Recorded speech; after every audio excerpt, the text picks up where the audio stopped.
reproduce that every day, and radiotherapy is given every day, Monday to Friday usually, for anything up to 6 or 7 weeks. Of course, what's happening is over here on the right, and this is a prostate. And if you just watch this for a minute, you see the prostate moves up and down a little bit, and then all of a sudden, it takes a big jump. So if you're trying to precisely hit that and assume that it's in the same spot, you either have to miss the tumour or have very big margins to make sure that as it moves, it stays in the radiation field. Let me see. And of course, I mean, it's not surprising, let me go back there. It's not surprising that lung tumours move up and down. What's quite interesting is that when we look at functional imaging, those heterogeneity in functional imaging changes from day to day, from person to person. So we can see a whole load of things that are happening with MR that we can't see with CT. So has been a lot of interest in this, dating back about 20 years now, and there are now 2 commercial MRI linacs, one made by Electa and one by a company called ViewRay. They both provide the standard X-ray source, the 6 million volt X-ray source in a rotating gantry that spins around the patient at the same time that they're having an MRI. So you can do the MRI while you're treating it. You can see that what you're actually treating during the whole course of the treatment. And there are 3 of these Electa machines being installed or already installed in Australia. So we wanted to do this, as I said, about a decade ago, and during the time that the last global financial crisis occurred, we got $50 million from the federal government, from the Health and Hospital Fund, to build the Ingham Institute, and included in that was $7 million for a research accelerator not otherwise specified. So we then had a long think, what did we want to get involved in? And we decided to build a unique MRI-guided system, which you can see here.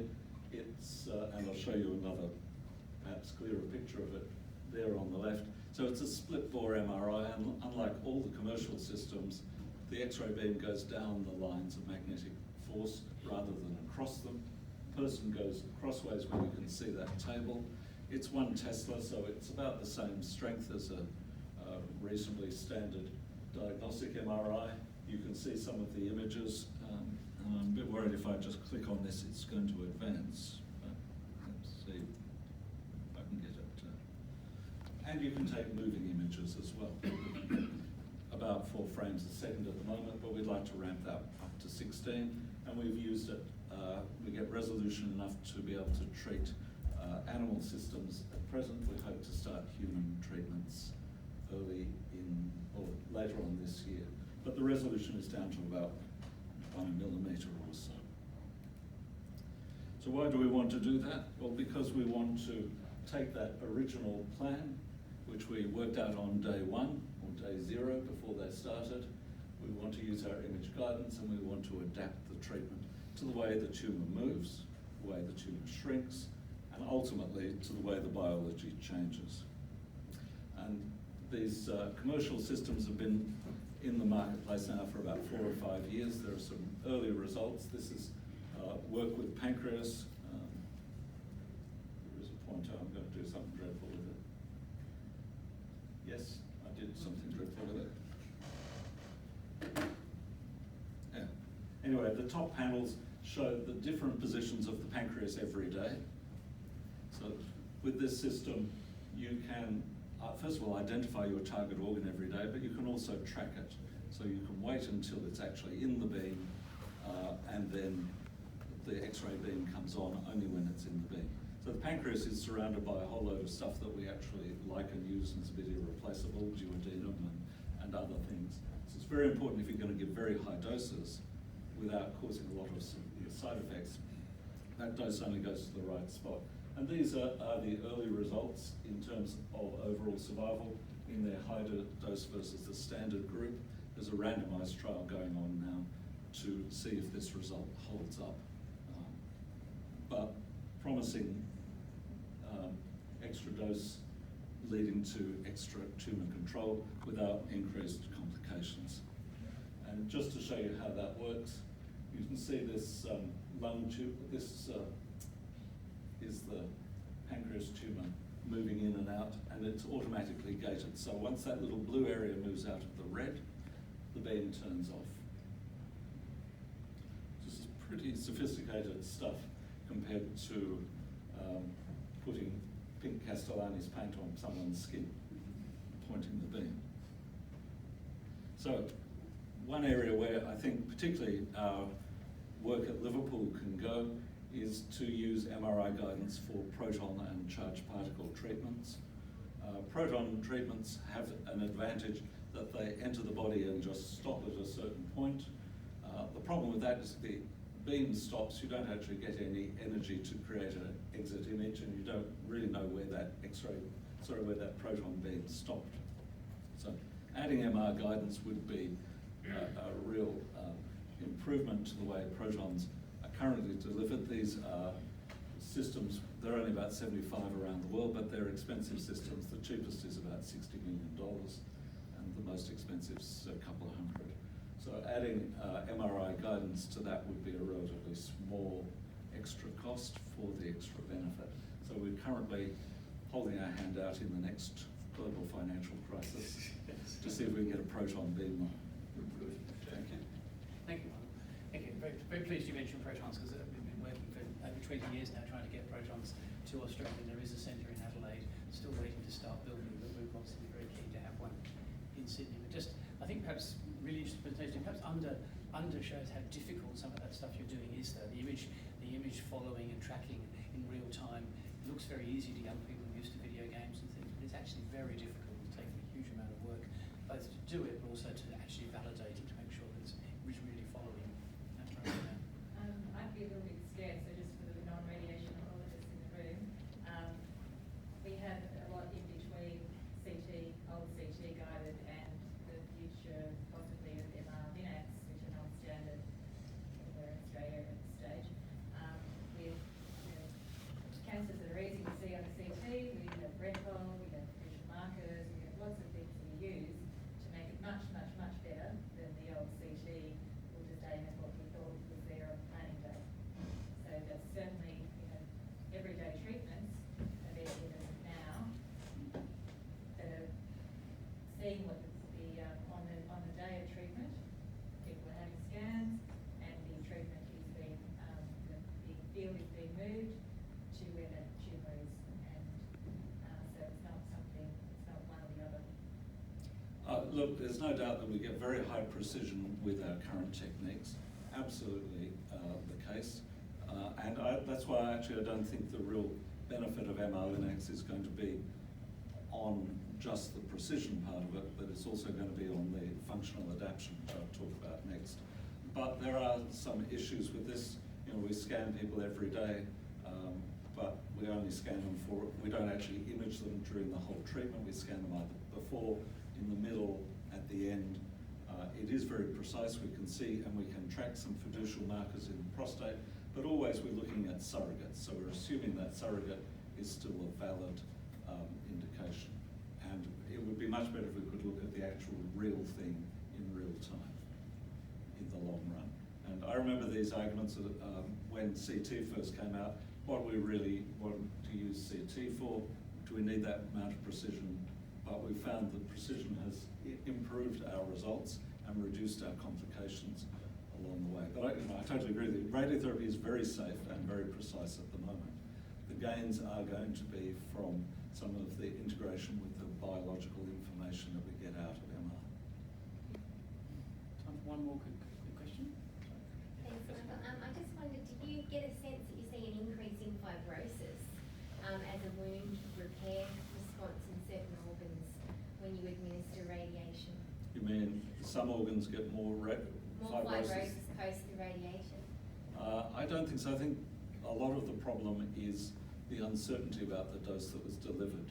And particularly when you look at older treatments, our ability to quantify that dose and relate it back has improved an enormous amount over the years. But I would bow to my other colleagues. I don't think that, some tissues like lung have lower sensitivities to radiation than other organs. things like bone, for example, but and there is some small differences. People have tried to quantify this. Super responders, people are more likely to get complications than others. People with connective tissue diseases, perhaps. Problem is the number of cases that go into those studies is very small. The data are selective and retrospective, and I'm not overly convinced by them.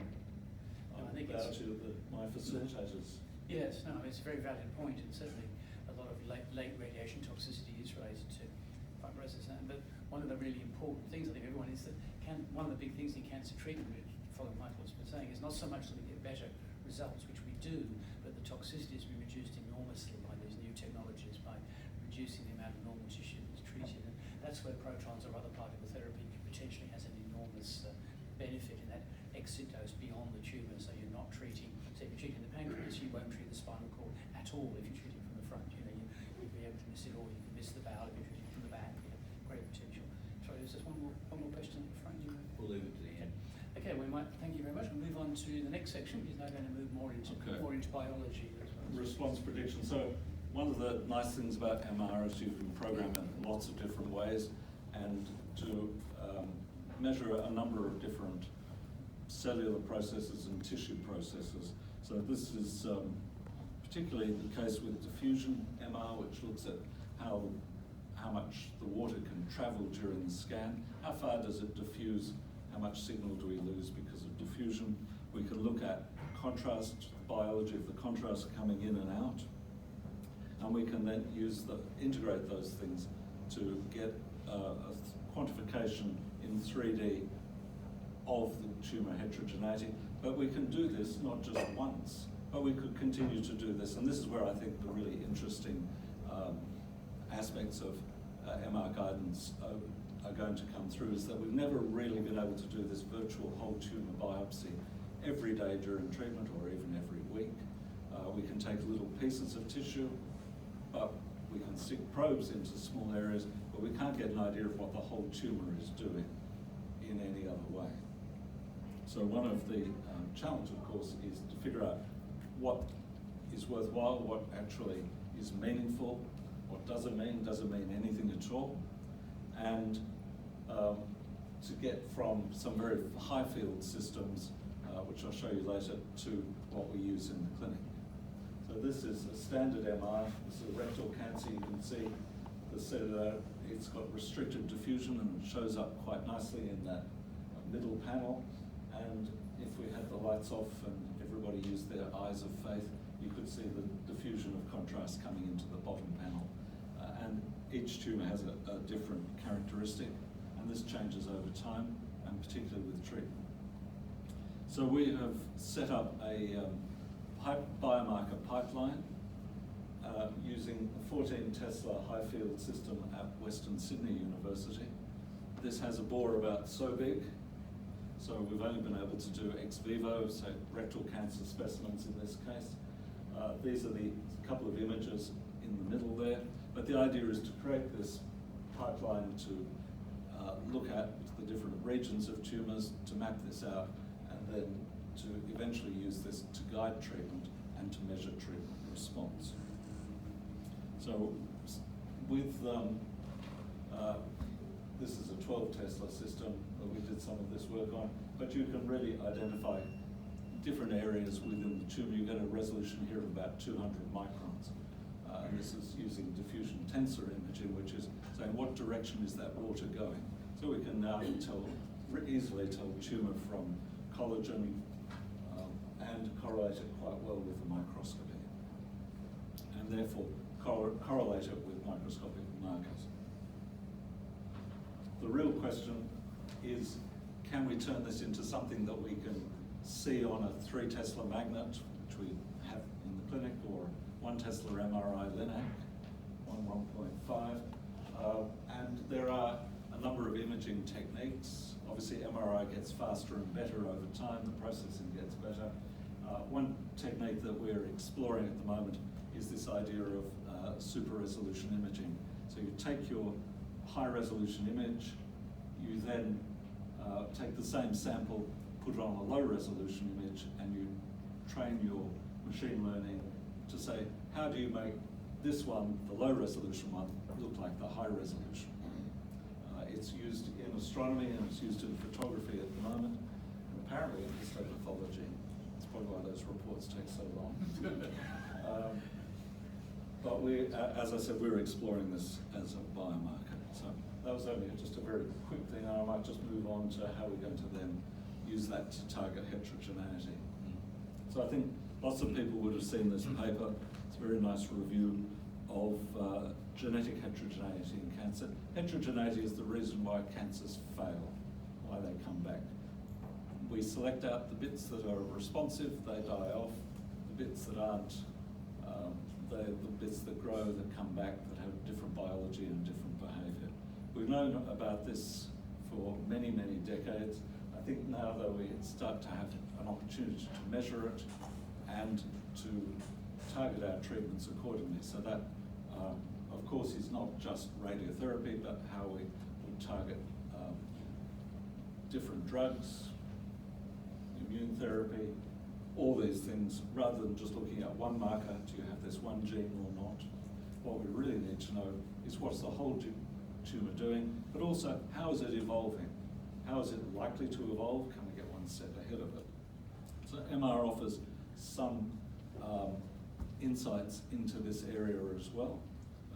This shows progression-free survival and the proportion of the tumour with of brain tumour with restricted diffusion of water. So basically, the more cellular the tumour, it's not all that high rocket science type stuff, but you can see that there is a decrease in progression-free survival with more cellular tumours. You can measure this, you can quantify it. I think the other thing that's really interesting is that tumours aren't the same all the way through. This is what we've been talking about. We can actually see this. So we can see over the space of 10 weeks during treatment, you can see that green is the overall tumour volume, red is where the ADC is decreasing, diffusion, so that's a response. Blue is where the red is where the ADC is increasing it, and blue is the decreasing, where there's resistance, more cellularity, progression. These are different, and they're in different spots over time. In the past, we've just said, well, we'll just give a nice even dose. 95% to 107% is considered an even dose in radiotherapy land. We'll give them one drug. There's a whole load of different stuff happening here, and we can now measure it and see it and target it differently. So we've looked in about 30 rectal cancers to look at the multiple parameters, because again, it's not just one thing. It's there's a whole bunch of things that you can look at. Not all of them are going to be indicative. And these are the apparent diffusion coefficient and K-trans. So one's a cellularity, one's supposed to be a perfusion indicator. K-trans, it turns out it's not a very good indicator, but ADC does correlate quite well with response. And you can see it just in these two cases that there's quite a different change over time. Those three panels are before, during, and after radiotherapy, but before surgery, obviously.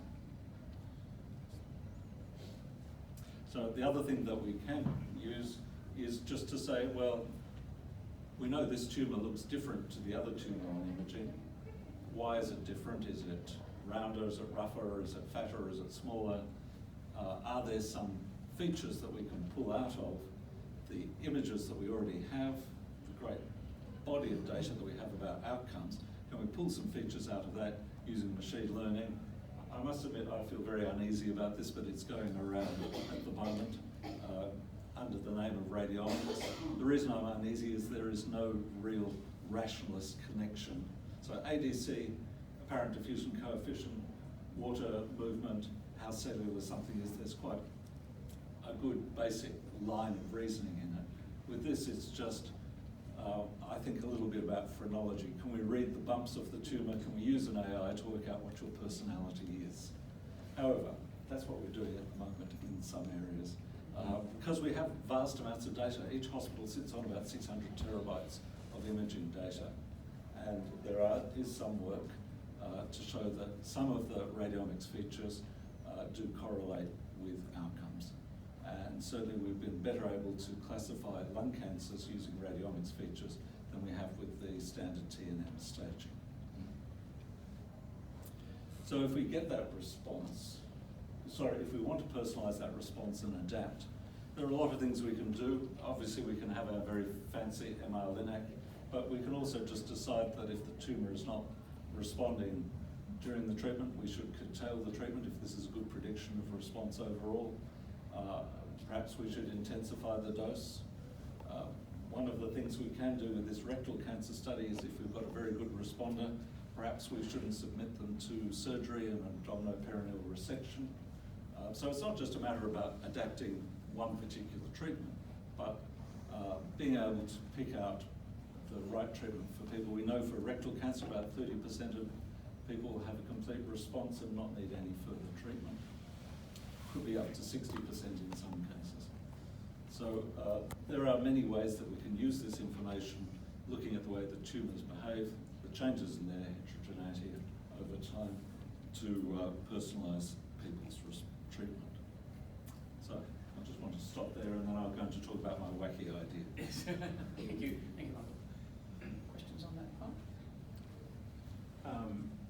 With regard to the use of AI, would you be prepared to acknowledge that there's information that we have, imaging information that we have collected, for which the information is so rich in our capacity to, in fact, deal with that in a kind of binary way, that is, simple cause and effect relationships, simple molecules, it's a bit more subtle, a bit more complex.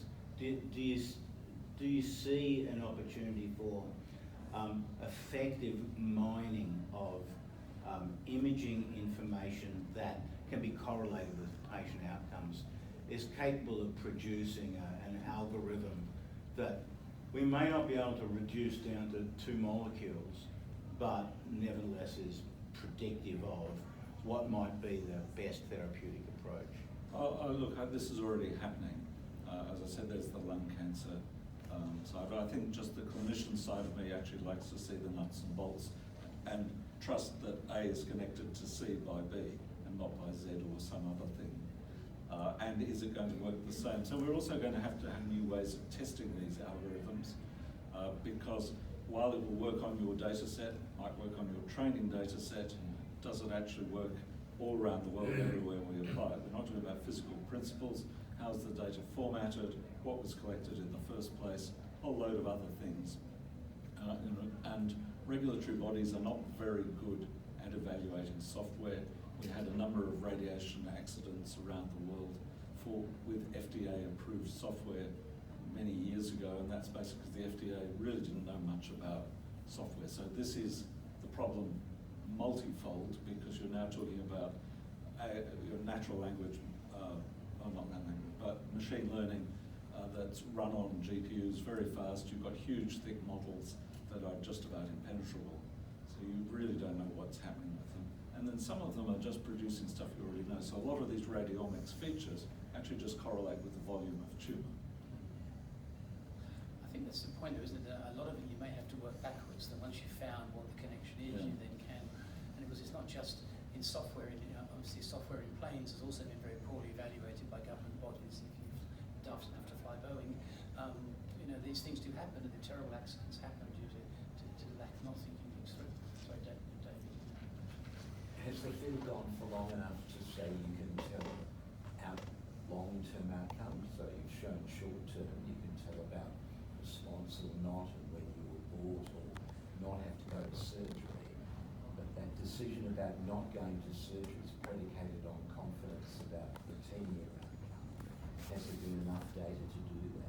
For rectal cancer, people have been doing that for 10, 15 years already without being able to predict it. They've just said if you've had a complete response macroscopically, then there's about a 20-30% chance your cancer will come back and you will need surgery. There's even a randomized trial that shows this is a reasonable approach. But in terms of using predictors, no, I don't think there's enough. The field's not mature enough. I think there's a lot of work that we need to do to have more confidence in them. So it's driven by patient demand or initial Well, refusal to have the surgery? Originally, it started with, yes, people that were, had rectal cancers were going to have permanent colostomy, had a complete response, and they refused to have the surgery. There's a lovely book written by a guy, a young man who had this approach, refused to have surgery, had an advanced cancer. It's called Saving My Ass. It's a lovely book. And 7 years later, he's working with a company that makes this endorectal treatment. That does that. So, Can I just ask one question? With the function MRI, obviously one of the machines has a very low field strength, 3 Tesla it is. Do you think you'll be able to bring that stuff down to that very low field strength, or is 1 or 1.5 going to be? so ViewRay has a 0.35 Tesla magnet, but they've already started doing DWI. So it's not just the overall strength of the magnet. So strengths of magnets are measured in sort of multiples of the Earth's magnetic field. 10,000 times the Earth's magnetic field is 1 Tesla. So the standard diagnostic units are 1.5 or 3. ViewRay's is 0.35, but they've got a very strong gradient coil, which means that they've got a very big difference between one end of the magnet and the other, and they can get very high resolution from it. I think Bob's got a question back there. How do we match the circumstance that there's insufficient money to buy enough accelerators and staff for a whole cancer population versus the requirement for high-end stuff, which more likely is only going to impact upon a small proportion of the total cancer population? You know, you've indicated one machine is $60 to $200 million and will treat a limited number of patients of questionable benefit, whether it's any better than a LINAC. So how do we match those circumstances? That's the proton. So the standard MR Linacs at the moment are about 10 million. If you're very nice to them, you can get them for 6 or 7, which is about double the cost, but not a large increment on what we normally do. This is a constant question. I could give you my facile answers, which is we stop sending people to Nauru and we'll have plenty of money. And you know, radiotherapy accounts for 5% of the cancer budget. It's a very small amount of the overall budget. But the same applies for high-cost drugs, all the rest of it. Firstly, I think at the start of a technology, it's very hard to look at what the long-term costs will be. When the same argument happened when CT came out. In fact, a CT scanner is cheaper than the plain film that are replaced in many of them. We bought one. We got the first one in the country in Liverpool for a radiotherapy department for 400,000. The simulator was about 800, the old plain film thing. So the costs will change over time. It's always a question for society how much money they want to invest in things, how much value. But the other thing I would say is the world is getting richer in real terms. In general, coronavirus is accepted. But overall, if you talk to economists, this is why they say governments should always run a deficit, because you'll be richer in the future and better off able to pay your debt. And I'm trying to remember the figures, but it's something like 20 years' time, we'll be 70% richer in real terms. So the costs of what we can do, if you want a good domestic example, look at your flat screen television. Everybody has one, I presume. You want to have a cathode ray TV? And yet, if you were Bill Gates 20 years ago, it would have been an expensive purchase. So there are, if you want to look at the broad philosophy, there are reasons why high-cost stuff won't always be low cost, won't always be high cost, will come down in price, but may not always be accessible. For protons, I agree. I think there are very limited applications for protons, and there needs to be a really good demonstration of their value. In the interest of time, we might move on. Thank you for that answer. I really want to hear this last section, because one of the things this addresses is that issue of why radiotherapy has potential even in the presence of new drugs and other treatments, and has some fascinating stuff to say on that. So the last thing I want to talk about is curing metastatic disease. Radiotherapy, traditionally we've used it for palliation for metastatic disease. 23% of all cancer diagnosis. This hasn't changed very much in Australia in the last couple of decades. It's still nearly a quarter of people. Most of those people will die. And overall, it accounts for about half of all cancer deaths, metastatic disease. And 90% of those people who've got early stage disease die of metastatic toxicity. So it's really a very big problem, and one that we've left the medical oncologists for far too long. So years ago, a couple of physicists posed this idea of an Innatron. So this is the perfect radiotherapy system where the X-rays only kill the cancer, or the radiation only kills the cancer cells, doesn't damage any normal tissue at all. We could cure everybody with that. What I'd like to put to you is that we are getting close to the infinite imager. Could we identify every cancer cell? That's the first thing that we need to do before we try and target them. There are a whole load of problems, as you might imagine, with this scenario, but just to look at the evolution of the selectivity of radiotherapy over the years. When it first came out, when people first started putting kilovoltage X-ray tubes on breast cancers in the 1910s and 20s, we only had one X-ray field. You get more dose to the normal tissues than you would get to the tumour, certainly to deep tumours. And we still use those types of techniques, but only for skin cancers and things where we really do want more dose on the surface than anywhere else. So then we had the bright idea of firing one beam into the other. We get a nice even dose all the way along, and basically get 100% of the dose to everything, which is better, but still not very good. And then for a number of years, for many years, we would use 3 or 4 or maybe 5 fields. We'd get high dose where all those fields crossed over, but we'd get about 40–50% of the dose in the normal tissues around it. More recently we have, and if we went to a rotation where the X-ray source moves around the patient, then you can get down to about 5% dose around it. We see this with the intensity modulated treatments which use multiple arcs or VMAT. We get a very good concentration of dose and much lower dose to the normal tissues. Of course, we do treat more normal tissue that way, but to a much lower dose, and potentially to a survivable dose. So if it's only going to be about 5%, you could in fact give whole body dose of 1 gray while giving 20 gray to a whole bunch of other, to a whole bunch of small tumours all around. So the real question is, how much dose can we give to metastatic cancer? And for that, we really need to know where it is. And just to show you that this concept has some legs, this is a recently published phase 2 randomized trial. Pretty well all comers, but as you'd expect, the common things like lung and breast and prostate, 1 to 5 metastases. They gave them a very high dose in a number of fractions, but only a small number of fractions, with the idea of obliterating the metastasis, giving a very low dose all around it, improved disease-free survival, and not improved, but not significantly so.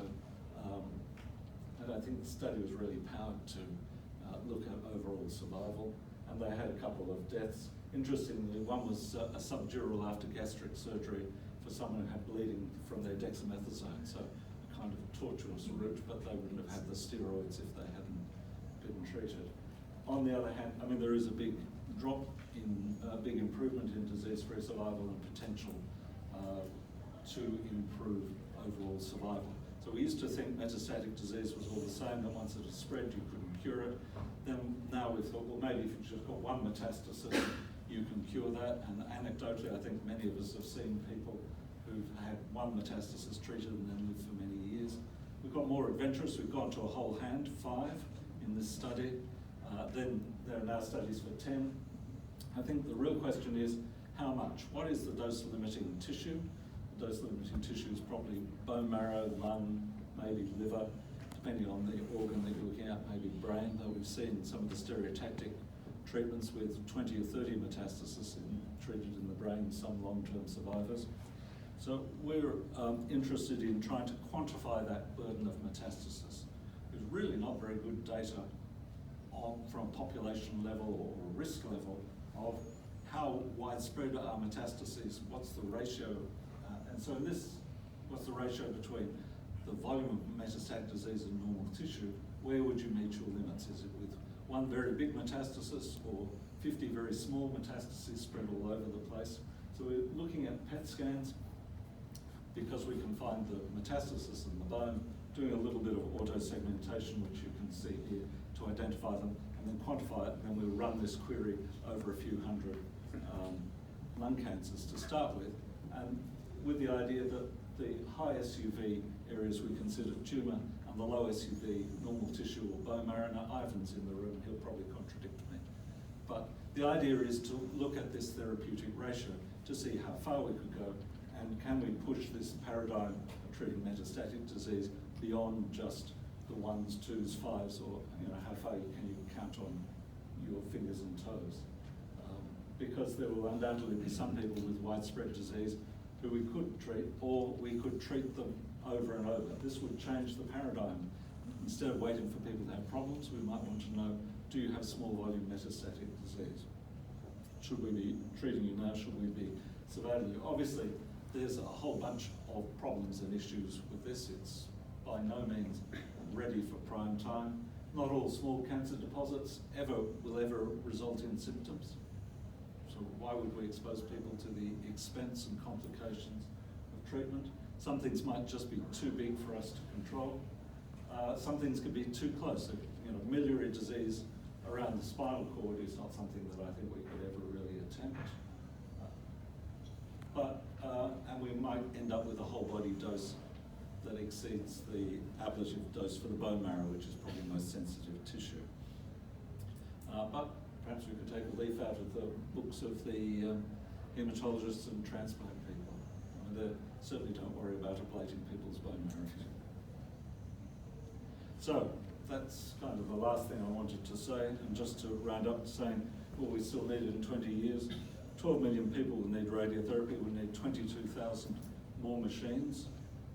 And we expect that we'd save 1 million lives a year. That's with just doing things the way we are.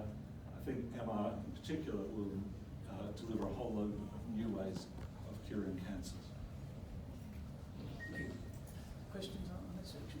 Just as an aside, as I'm waiting, I hope you said it better than my first boss who taught me lymphoma radiotherapy in Melbourne, who were doing TBIs, would walk into the room and tell patients, I'm going to give you a fatal dose of radiation, and then pause and look vacantly for a while till then say, but then I'm going to save you. But the message was perhaps given in the wrong order, so we need to make sure people understand what It's always about the messaging. Questions? There's a health economics question. Looking at Australia and the approach to the future and really developing cutting-edge applications. Ultimately, are we looking at a scenario where there will have to be just a small number of centres that really drive, because this is so cost-intensive. I mean, in terms of cutting-edge machines, is that what we're ultimately going to be looking at? Look, I think that's what we've always done, not just in Australia but elsewhere. When you need to invest the time and effort, so our MR-Linac program, we've had about $30 million of Category 1 funding for that. It's not the sort of thing that's going to spring up in every department as a research program, but as a clinical tool in the long run, I think it probably will be, because it's hard to find people that really don't want to know what's going on while they're treating. So yes, you're always going to have concentrations of effort and expense to develop a technology. I think that's a broad lesson throughout the development of technology, except maybe fire. Forgive the ignorance implicit in this question, but as radiotherapy better targets malignant tissue, do you see the emergence of radiation-resistant malignancy in some way analogous to drug malignancy, drug resistance malignancy? Absolutely, though it is a lot rarer. But the main certainly, if you don't kill all the clonogens, the cancer will grow back. What really limits the effectiveness of radiation is the normal tissue tolerance around the tumour, and particularly when cancers have grown back, you can't always deliver the same sort of dose that you did initially. So radiation resistance is often more sort of functional. There's so many clonogens you can't kill off all of the cells, rather than biological. The tumours growing so fast. It does happen with some cancers like Burkitt's, but again, it's a matter of dose. You run into the normal tissue problems at the end. I just have one last question down in front of you. Sorry. Michael, very exciting talk. Emerging technologies for generation of X-rays are likely to enable X-ray beams that are like laser beams, so collimated, and that those beams will likely to be energy tunable as well. Are you able to comment if this will make any difference to radiotherapy as opposed to diagnostics?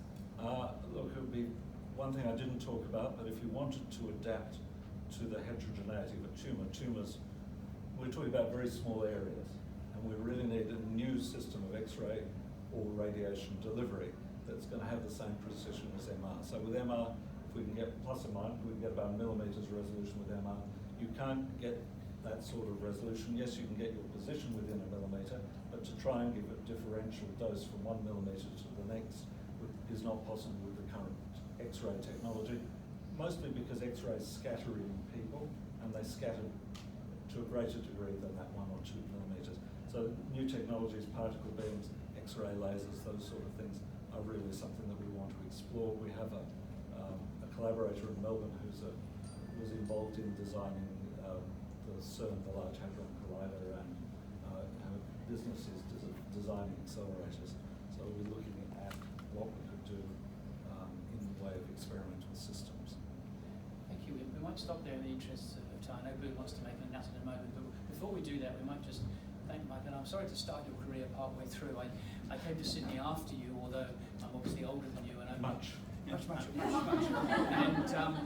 both Prince Alfred and here, I've seen notes that Mike was made some years ago on successful patients who were still returning to clinic or coming back for second problems and the like. So he did have a very long career at those other centres before we started this time. But it's obviously covered an amazing range of material, and I think hopefully it's given us all great optimism that not only is radiotherapy having a future, but radiotherapy development in Sydney and in UNSW has great potential for the future. So thank you for coming over, and I hope those of you who catch coronavirus will think it was worthwhile hearing you. Thank you.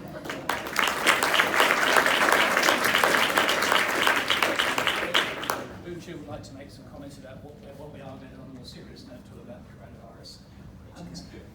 Well, okay. Thank you, Michael, and Michael, for a strong start to 2020 Cancer Roundtable series today. And thank you all for coming, despite all the uncertainties. And as you know, the situation with COVID-19 is rapidly evolving. As of last night, local health district chief executive has issued the directive to cancel or suspend all meetings, events, gatherings that are not essential to clinical service delivery. And I think that these cancer roundtables would be considered one of those that are not essential to clinical service delivery. However, I think I can speak on behalf of all my colleagues in the Roundtable Organizing Committee that we are strongly committed to this roundtable series. It's been over 2 years since we started this initiative, and we have seen it going from strength to strength. I can see Phoebe nodding her head right there. However, we do need to comply with the ministerial and district hospital university directives to look after our patients and protect our staff. And therefore, the organizing group for this roundtable series will be reviewing options, including investigating digital options that may allow us to continue this roundtable series. And of course, we continue to monitor the COVID-19 situation closely, and we'll let you know closer to time of the roundtable next month. So for now, thank you very much, and we do hope to see you again sometime, if not next month, then sometime very, very soon. Okay, thank you very much.